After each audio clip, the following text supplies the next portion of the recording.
가로 유다가 사도예요, 아니에요? 네? 여러분 생각해보세요. 제가 이제까지 얘기했잖아요. 사도의 요건이 뭡니까? 예수님과 동행하고 부활을 목격했잖아요. 가로 유다는 사도가 될 수가 없어요. 엄격히 말하면. 왜 그렇습니까? 주님과 거의 3년 쫓아다녔어요. 이건 제도가 해봅시다. 그러나 주님이 부활을 목격하지 못했어요. 그는 사도라고 할 수 없는 거예요. 아시겠습니까? 그런데 또 한 사람, 우리가 너무도 잘하는 사람 하나 있어요. 바로 바울입니다. 그러면 바울이 사도입니까? 아닙니까? 바울이 사도예요? 아니에요? 사도죠. 근데 우리가 방금 들은 바에 의하면 사도의 요건에는 합하지 않는 사람이에요. 그는 부활을 목격했어요. 부활하신 주님을 목격하고 또 주님을 다메섹 도상에서 만났어요. 권능이 있었다는 얘기예요. 그러나 주님과 3년 동안 공생을 함께하지 않았어요. 오히려 핍박하고 다녔죠. 근데 그가 어떻게 사도가 될 수 있습니까? 근데 분명히 사도예요. 그래서 우리 맨날 바울 할 때 사도 바울이 따라듣는 거예요. 스스로도 사도 바울은 항상 서신서를 보면 자기가 사도임을 계속 얘기를 합니다. 어떻게 보면 불쌍할 정도로 사도 바울 정도 되는 사람이 이렇게 자기가 사도라는 걸 증명하려고 합니다. 왜? 이 당시에 생각한 사도의 요건이 이게 해당이 안 되는 거군요. 물론 하나님께서 직접 명하신 사도예요. 그러나 이 여건 가운데서 들어가지 않는다는 거예요. 그래서 가끔 보면 고린도 교회 사람들이 사도 바울이 좀 자기가 마음에 안 들면 이걸 자꾸 들춰냅니다. 그래서 자꾸 사도 바울 섭섭하게 만들고 힘들게 만들고 그래서 이제 평생 동안 사도 바울도 자기가 하나님으로부터 부름받은 사도임을 강조하고 사는 거예요. 근데 재미있는 것은 다른 제자들 이 사람들은요 내가 사도라 이렇게 떠들고 다니지 않아요. 왜? 그 얘기 할 필요가 없어요. 난 당연히 사도예요. 예수님과 12명 같이 다니는 게 다 알아. 그러니까 내가 사도라 얘기할 필요 없다는 거예요. 요한 같은 사람은 그냥 장로다 이렇게 얘기다. 겸손한 거죠. 이 틀리다는 거예요. 그래서 우리 이와 같은 결론을 한 가지 낼 수 있는데 앞서 말한 두 가지 사도됨의 요건, 예수님과 동행하고 부활의 목격자였던 이것은 사도되기 위한 필요 조건은 아니라는 거예요. 충분 조건에 불과한 것이라는 거예요. 그리고 정말 중요한 것은 뭡니까? 우리 모두가 이 부활의 증인이 되어야 한다는 겁니다. 주님의 부활을 믿는다면 우리가 그 부활의 증거가 되어야 되는 거예요. 여러분들 전도하러 많이 다니시죠? 그때 무슨 말씀을 전하십니까? 아마 많은 분들이 이런 우리 교회에 오세요. 교회 참 좋습니다. 아니면 예수 믿으세요. 예수 믿으면 복 받습니다. 자손이 잘 되고 다 형통함 입습니다. 물론 틀린 말씀은 아닙니다. 그러나 그것 가지고 그 사람을 한 사람을 교회까지 데리고 오게 할 수는 있을지 몰라도 그 일로 말미암아 예수와 인격적인 만남까지 이렇게 할 수는 없다는 사실을 생각해 보시기 바랍니다. 그래서 대부분의 한국 교회 신자들이 그 초보 수준을 넘지 못하고 있지나 85%, 95%가 그냥 처음 교회 와서 10년 이상 가는 그 믿음 그대로예요. 변화가 없다는 거예요. 그걸 가르치는 사람도 없고 권장하는 사람도 없는 거예요. 교회만 나와서 수강하면 돼요. 그런데 그게 아니지 않습니까? 왔으면 거듭남이 있어야 될 거 아니에요. 천국 소망의 신앙을 잘해야 될 거 아닙니까? 그래서 우리가 뭘 전해야 됩니까? 우리가 전할 것은 단 한 가지예요. 주님께서는 나의 죄를 위해 십자가에 못 박혀 돌아가셨고 나의 의를 위해 부활하셨습니다. 이것만 전할 수 있는 여러분들 되시기 바랍니다. 지난주 성금요일날 제가 십자가를 이렇게 나눠드렸어요.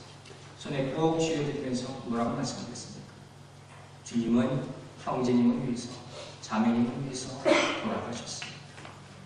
여러분 이게 복음입니다. 다른 복음은 찾아가지 마시고 이것 하나의 능력입니다. 이것 하나만 하면 그다음 하나님께서 하십니다. 이와 같이 전도하실 수 있는 여러분들 되시기 바랍니다. 오늘 본문은 사도에 대해서 어떻게 설명하고 있냐면 이런 말이 있습니다. 항상 우리와 함께 다니던 사람 중에 자 여기서 뭐가 중요하겠습니까?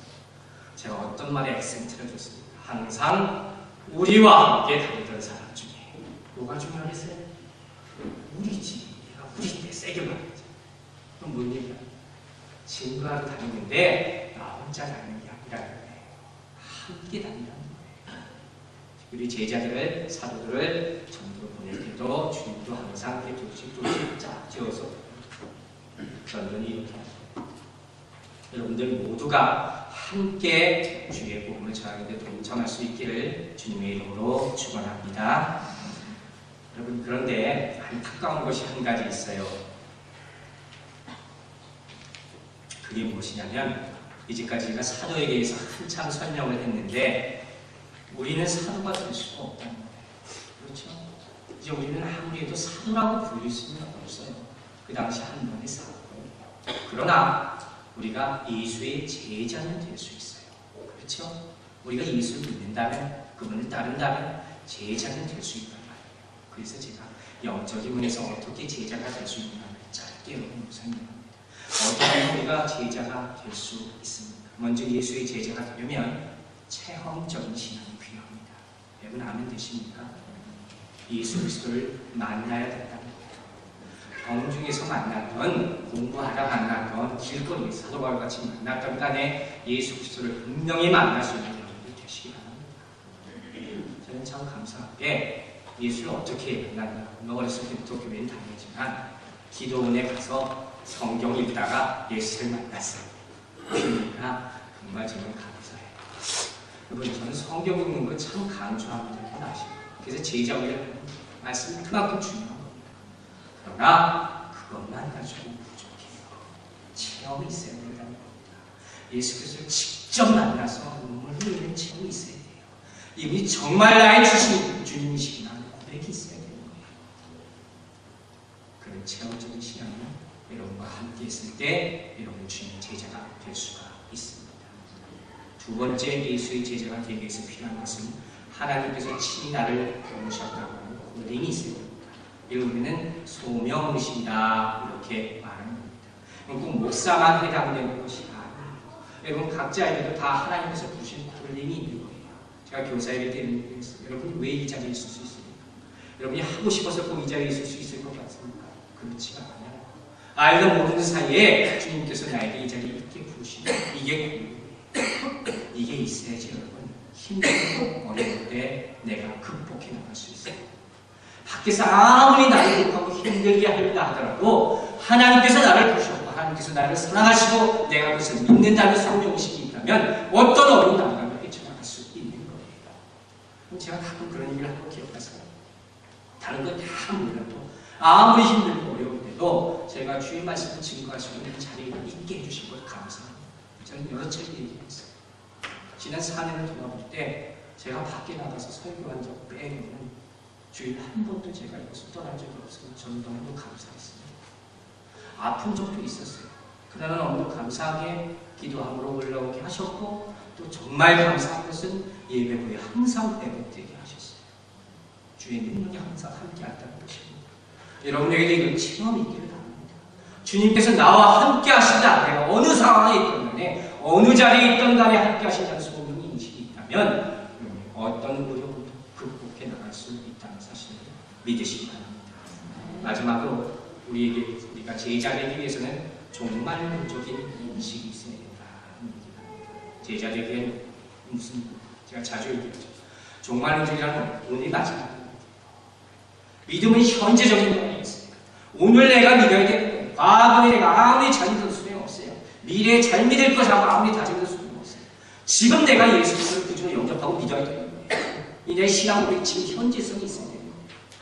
이걸 그래서 매일 성경 매일 만나 주시는 거예요. 하루 먹을 만큼 주시는 거예요. 매일마다 기도하는 거예요. 그리고 확인하는 거예요. 고백하는 거예요. 이와 같은 일을 할 때 우리는 예수님의 제자가 될 수 있습니다. 자, 오늘 본문은 이와 같은 사도의 요건을 설명합니다. 그리고 나서 바로 한 명 결혼된 사도를 뽑게 되는 거예요. 사실 이와 같은 일은요, 기독교 역사가 다 한 번 있었던 일이에요. 전무후무한 사건이에요. 그래서 그러기 때문에 또 중요하다는 겁니다. 그럼 이 사람들이 어떻게 이 결혼된 사람을 보충을 하느냐? 첫 번째 아니면 두 사람을 천거를 하는 거예요. 어떤 방법으로 천거를 합니까? 베드로가 제시하는 거예요. 사도의 요건이 필요하다. 자손이라는